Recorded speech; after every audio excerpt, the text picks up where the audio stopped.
Well, quite the different picture than yesterday with those clear skies, and Haley was giving me a hard time during the break about being storm chased. Finally, some storms to get out there and start getting him after them, but I got to stay here in the Storm Team Weather Center to keep track on this weather making its way into the area. Right now, we're looking at that huge change overnight and into today, and as that cool down begins, down into those 50s and 60s, up into those 90s, getting close to that record. It was at 93, and we're already beginning that cool down with sunset getting closer and closer. I believe today, 5:48. I'm telling you, we're losing minutes every single day. And as we look across the entire Concho Valley, 84 here in San Angelo, everybody else in a good combination of those lower 80s, and that's where we're going to continue to cool down as that cloud cover continues to make its way over into the Concho Valley. Now, these nighttime lows are going to become the daytime highs, where areas like Sterling City at 87 and Junction at 81, they're going to be down into those 60s, same as well of us in San Angelo. And as we look at those saturation points across the entire Concho Valley, we're starting to see more of that moisture make its way into the south. We're up to the northwest. That's where we're really hanging out in those drier temperatures now. That strong southwesterly flow is letting us know it's being pulled across the entire Concho Valley and really the state of Texas, making its way in over to the east coast, where they're going to continue to see more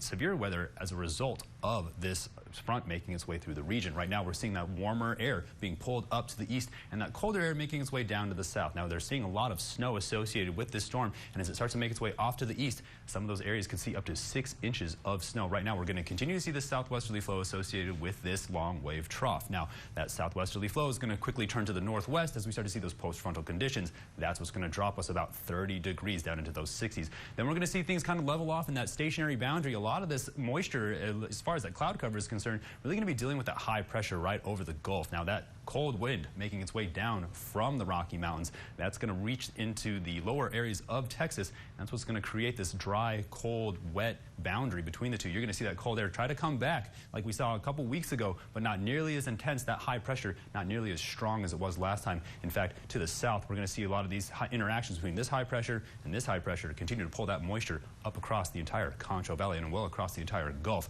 Now, right now, we're seeing that moisture really make its way across the Sierra Madres. I've been keeping my eye on this all week long because look right behind it. If you can see it, look at the size of this storm making its way in off the west coast. That's going to be the next big storm right behind it. We're not going to get a whole lot of breaks in between these storms, only a couple of days.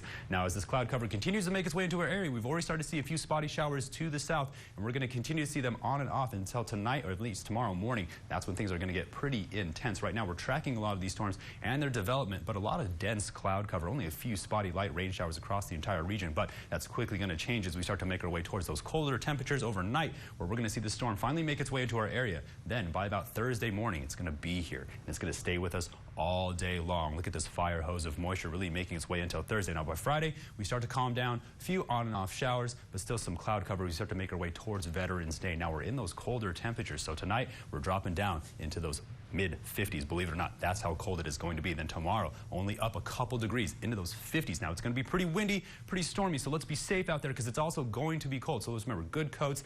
Haley, time to turn on the heater, pull out that sweater. It's going to get pretty cold, pretty stormy all day. And then by Friday, we're already still dealing with those colder temperatures. That's where we're going to level out for the rest of the week. Look how we just hang out in those 60s with those lows down into those 40s. But by Wednesday, we can see those clouds finally break up, push us back up into the 70s, but those lows are still about 20 degrees away down into those 50s. Stay tuned. More up at the break. You're watching KSAN News at 5.